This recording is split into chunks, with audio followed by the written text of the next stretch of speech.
Tu n'atteindras jamais la rentabilité en trading si tu ne comprends pas ceci. Tu es sûrement tombé sur plusieurs vidéos dans lesquelles on te dit à chaque reprise que le trading est un jeu à somme nulle. Mais tu ne comprends réellement pas pourquoi est-ce qu'on te dit cela et en quoi cela peut t'aider dans ton trading. Dans cette vidéo, je vais répondre à tes préoccupations, te dire pourquoi est-ce qu'on qualifie le trading comme étant un jeu à somme nulle et te dire pourquoi tu devrais intégrer cela dans ton trading si tu souhaites un jour atteindre la rentabilité dans cette activité. Si c'est la première fois que tu tombes sur l'une de mes vidéos, sache que je suis Lionel Yemta. Je suis trader indépendant depuis 5 années déjà et cofondateur d'établissement du trader. Une entreprise que j'ai lancée dans l'optique de démocratiser l'univers du trading et l'univers des marchés financiers auprès de nos confrères africains. Sur cette chaîne, je te parle principalement de trading, je te parle de marchés financiers en général et d'entrepreneuriat avec notre podcast Jeunes Entrepreneurs Africains. Si l'une de ces thématiques vous intéresse, n'hésitez pas de vous abonner, faites-le maintenant, activez la cloche de notification pour ne pas manquer nos prochaines vidéos. Oui mon ami, comme je le disais en introduction, tu as déjà entendu dire que le trading est un jeu à somme nulle. Ce qu'il faut savoir, c'est que si on qualifie le trading comme étant un jeu à somme nulle, c'est tout simplement parce que pour passer un ordre à chaque fois sur les marchés, tu as besoin d'une certaine contrepartie. Je vais prendre tout simplement l'exemple d'un trader qui souhaite acheter un bitcoin au prix de 200 000 $. Attention, c'est pas une prédiction pour le cours du bitcoin, même s'il n'est pas impossible qu'on atteigne ce prix dans un futur proche. Donc un trader qui souhaite tout simplement acheter un bitcoin au prix de 200 000 $, il devrait bien évidemment avoir une contrepartie, c'est-à-dire un autre trader de l'autre côté qui va tout simplement lui vendre un bitcoin au prix de 200 000 $. Et inversement, pareil, si ce trader souhaitait tout simplement vendre son bitcoin au prix de 200 000 $, il aurait bien évidemment eu besoin d'un autre trader qui souhaite tout simplement acheter ce bitcoin-là au prix de 200 000 $.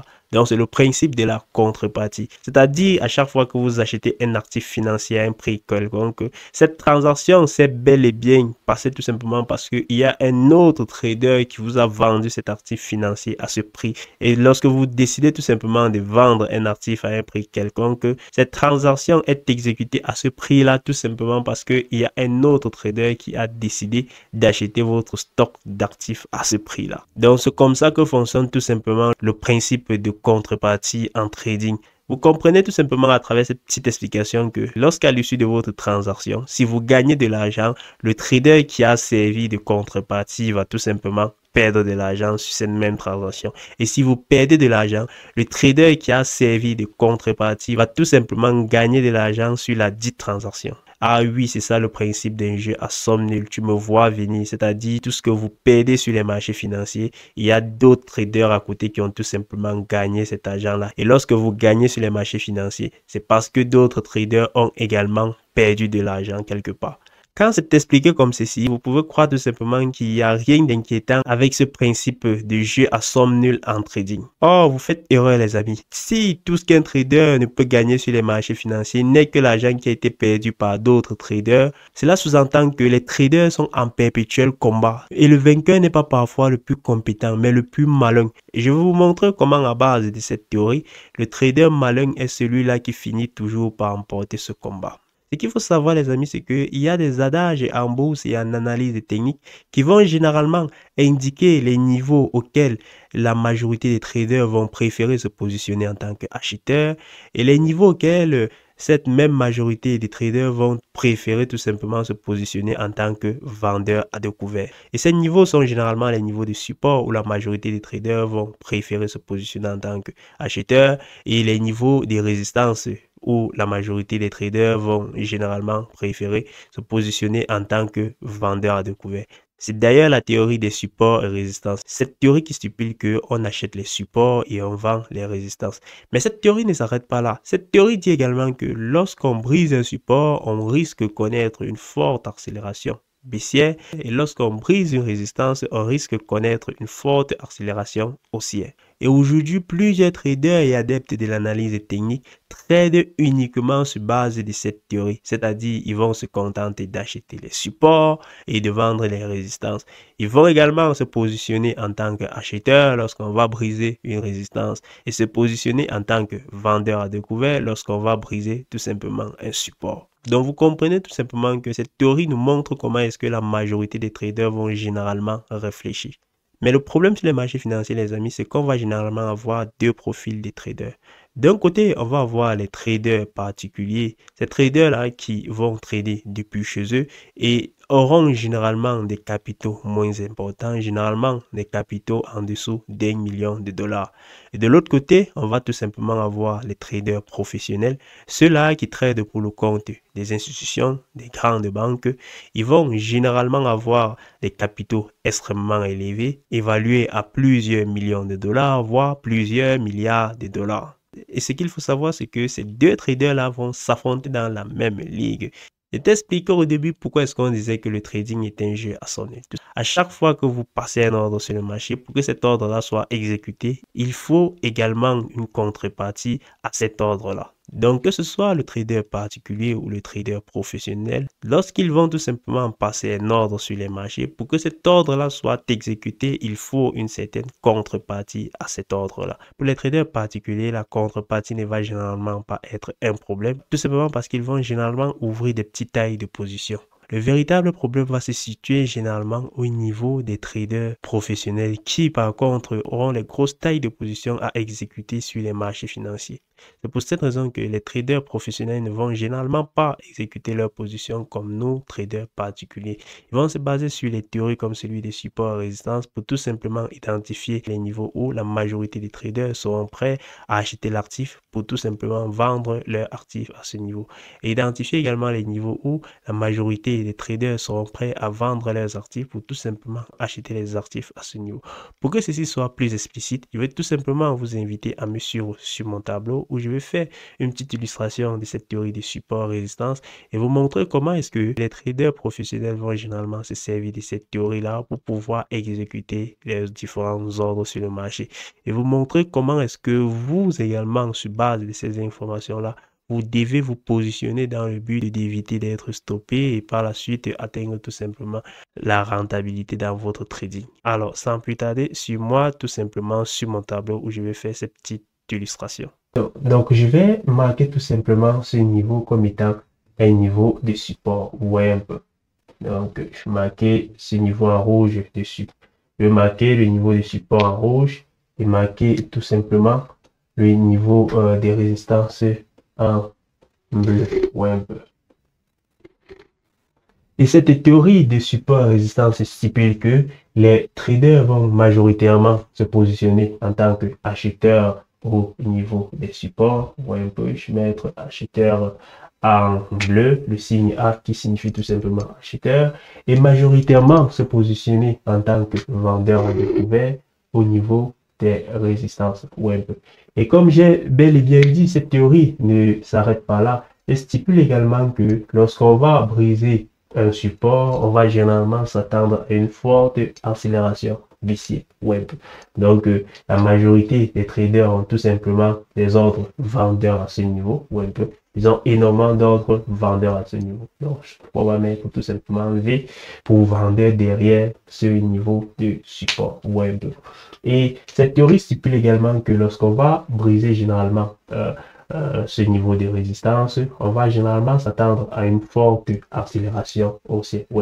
C'est tout simplement parce que lorsque les traders vont se positionner en tant que vendeurs à découvert à ce niveau, ils vont placer leur stop à ce niveau. Des stops qui sont tout simplement la contrepartie à cette position vendeuse, donc des positions acheteuses. Donc on va tout simplement avoir des positions acheteuses comme ceci. Donc là, c'est cette théorie qui stipule tout simplement que les traders vont acheter à ce niveau et vendre à ce niveau. Et si on brise comme ceci, on va avoir énormément d'ordres acheteuses derrière cette résistance. Et si on brise comme ceci, on va avoir énormément d'ordres vendeurs en dessous de ce support web.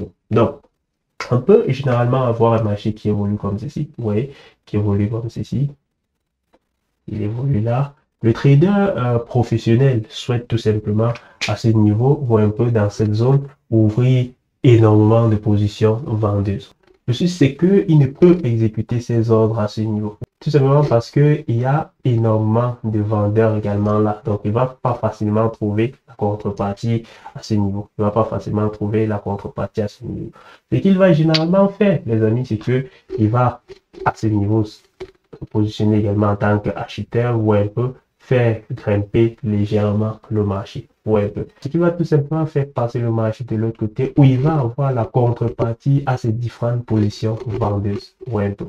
Donc, c'est à ce niveau qu'il va pouvoir ouvrir des tonnes de positions vendeuses là. Ou un peu. Il va se positionner à ce niveau en tant que vendeur et par la suite, on va observer une forte baisse du marché comme ceci. Ou un peu. Là, c'est comme ça que le trader professionnel va généralement opérer. Donc, à ce niveau, s'il veut se positionner en tant que vendeur, il va d'abord acheter là ou un peu pour faire gonfler artificiellement le coût de l'actif ou un peu parce qu'il sait que c'est derrière cette résistance qu'il va pouvoir exécuter ses différentes positions ou un peu.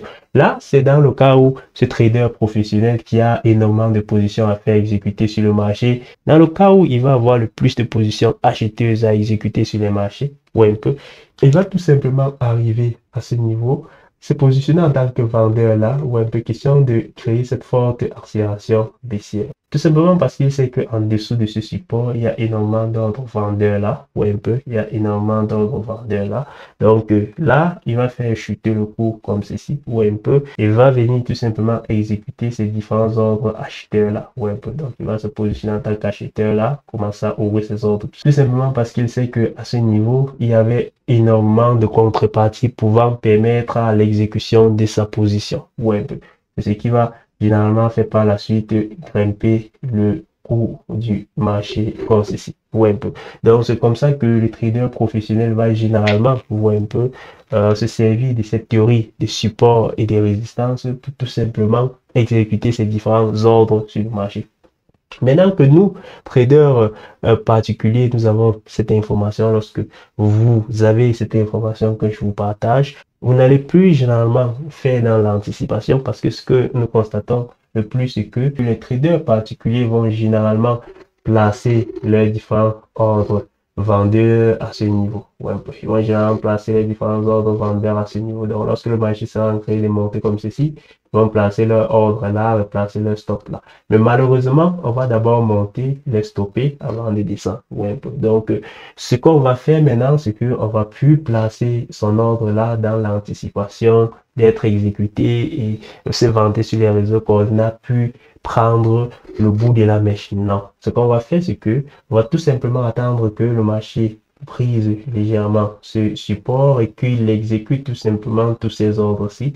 Lorsqu'il sera sur le point de descendre comme ceci, ou un peu, même si vous êtes en retard, vous positionnez maintenant là, ou un peu, lorsque vous avez confirmé qu'on est vraiment sur le point de chuter, ou un peu, positionnez maintenant là en tant que vendeur là, vous accompagnez tout simplement le marché vers les plus bas. Pour un peu accompagner tout simplement le marché vers les plus bas.